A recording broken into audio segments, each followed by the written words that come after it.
Okay, Assalamualaikum dan selamat malam semua. Hari ni, malam ni abang nak share satu benda yang mungkin ramai yang tak tahu lagi. Okay, sebab sekarang musim hujan, musim sejuk je. So pagi-pagi biasa kita batuk.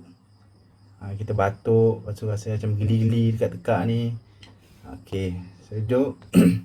So ada satu tips yang abang nak bagi. Okay, ni boleh buat sendiri kat rumah. Okay, bahan-bahan yang kita perlukan, okay, ni sudu. Okay, dan kita perlukan gelas, sudu, gelas.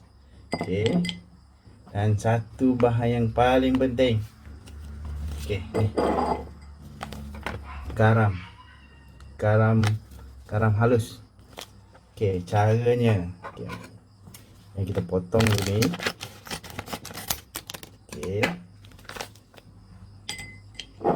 dan kita ambil sikit je, tak payah banyak, sikit je, macam ni je, macam setengah sudu je.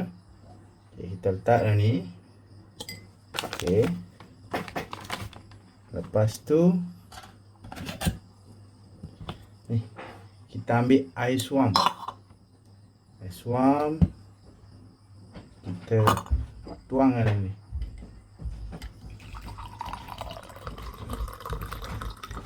Tuang satu gelas. Lepas tu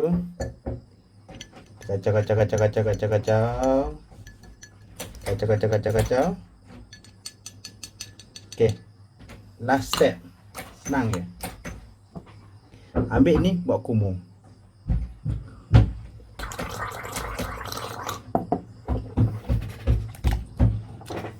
Okay, ulang step tu sampai habis. Dan yang last sekali, minumlah sikit